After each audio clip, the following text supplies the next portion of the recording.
Good morning. Today I've got some good news if you're under 35. I've been speaking to people in their late 20s, early 30s recently. One of the most common things that age group says to me is that there's a huge pressure that they feel to have their life sorted out by the time they're 30. And if 30 comes and goes and they haven't got their life sorted out, they feel they're failing at life. Just want to tell you today that that is a load of poo, which is a technical term. Everybody's life is constantly changing and evolving, so to say you've got to have something fixed by the time you're 30, it's just, where does that come from?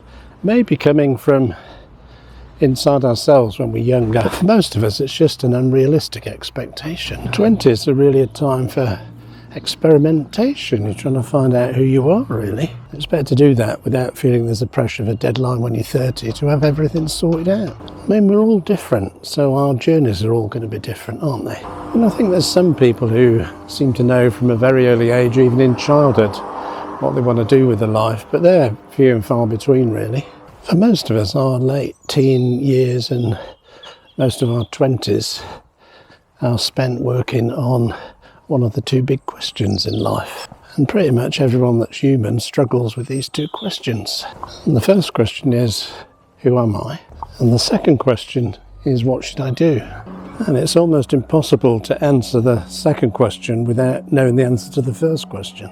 And there is a bit of overlap in these questions in that you might find something that you really like to do, and then that gives you the clue as to who you are.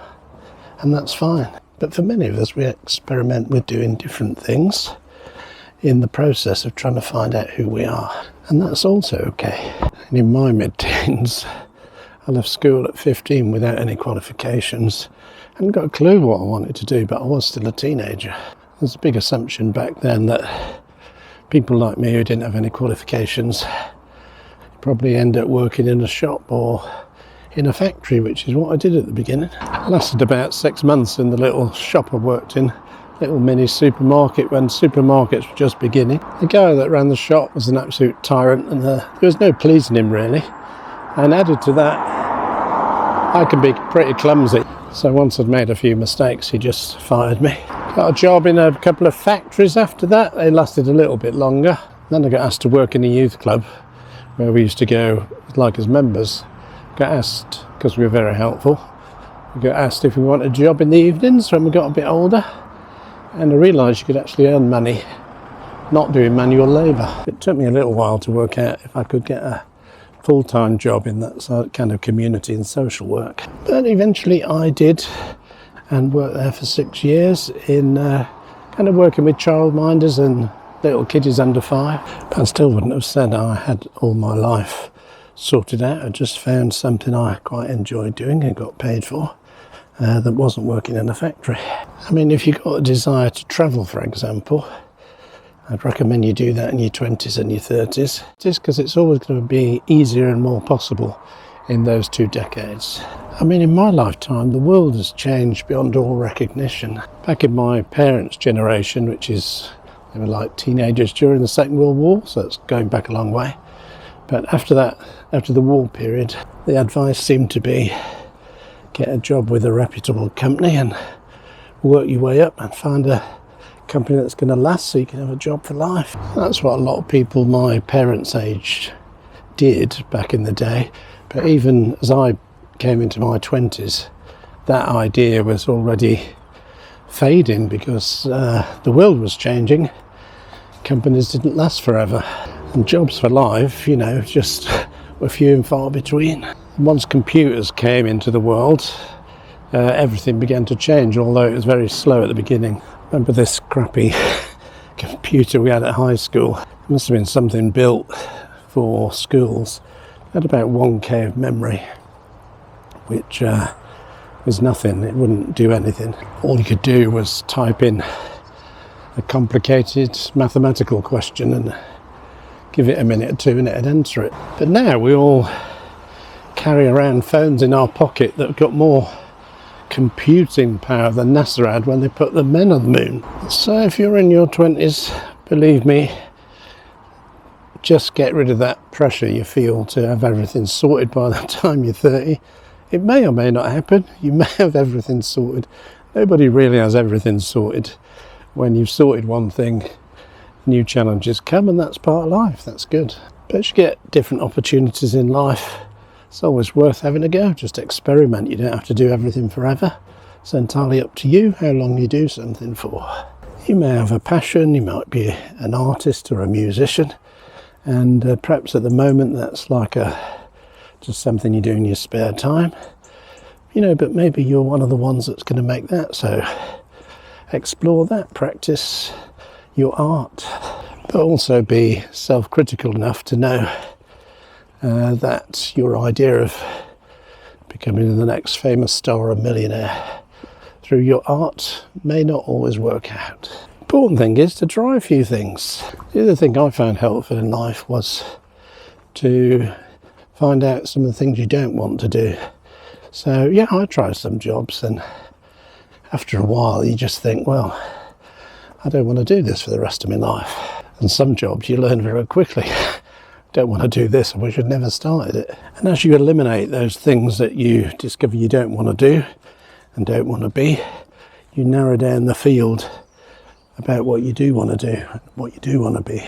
My advice would be to explore life in 3 dimensions.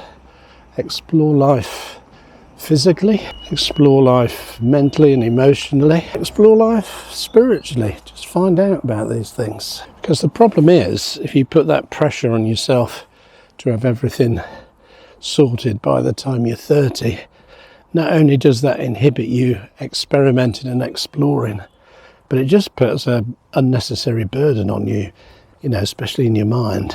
And the other negative about doing that is if you pass the age of 30, and you're in your mid-30s and you think, oh, I haven't got my life sorted, I should have my life sorted. It's just going to put unnecessary pressure on you. Just go with the flow, see what happens, try a few things, regardless of your age. I know one thing that's quite intimidating is when you're in your 20s and in your 30s sometimes, and those around you, especially those you went to school with, if they're all sort of getting married and having babies and they have a stable career, you can be intimidated if you haven't done those things. But everyone's life is different. Perhaps you just hate the thought of the 9 till 5, Monday to Friday idea, and you want to do something much more organic and creative. And the other reason you should definitely reject this idea of having life all sorted at any age, really, not just by the time you're 30, because the implication of that, if you accept that premise, is that if you don't have your life sorted by a certain age, then you're not good enough, you don't fit in. But your value as a human doesn't depend on whether you got your life sorted or what job you do. You're valuable and important just as you are, and you're valuable and important whatever it is you do. One of the great statements I heard comes from sport, and I don't really follow sport anyway. I remember chatting to a friend whose marriage was breaking down, and I just remember saying to him, nobody remembers the half-time score. People remember the final score sometimes, but nobody remembers the half-time score. So you just part way through life, don't worry about it, even if looks like you're a couple of goals down. Don't worry, nobody's going to remember the half-time score. And the secret of life, which I'll let you into, is really, if you apply yourself, you really can do pretty much anything you want to do. If you're putting the time and the training and the practice, you can do most things. Just give whatever you're trying to do an hour a day. It's amazing what you can achieve. I mean, say you wanted to write a book, for example, and you can just think about it, ponder about it, sketch a few notes down, but nothing's going to happen. And let's say you apply yourself, and then you decide that the first hour of every day you're going to give to writing a chapter of your book, or as much of a chapter as you can. And every day you get up and show up, and you put some words on the paper or on the screen, and say you managed to write a chapter a day. By the time 30 days was up, you'd probably nearly got a book. You'd have 30 chapters. You don't have to be writing. You can go on a training course, buy a course online, do all sorts of things, get involved with a local group, whatever presses your buttons, really. So that's my message today. Don't be intimidated by this unrealistic and unnecessary expectation. And where does it come from? That you've got to have all your life sorted by the time you're 30.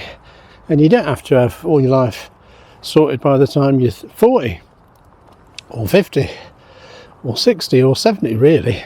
You can have lots of seasons in your life. If you read any sort of autobiographies of famous people, you'll discover they've done lots of different things in their life, not just the thing they're famous for. So believe in yourself, and I believe in you, and just explore and see what you want to do in life. And the most important thing is enjoy the journey. Don't rush to the destination. Just enjoy the journey of exploring and finding out who you are and what you want to do. If you found this video useful, do join the community. Hit that red subscribe button and the little bell icon here.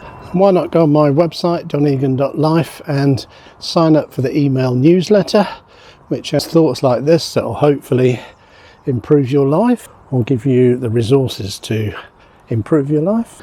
And join the conversation on social media, and I'll see you in the next video.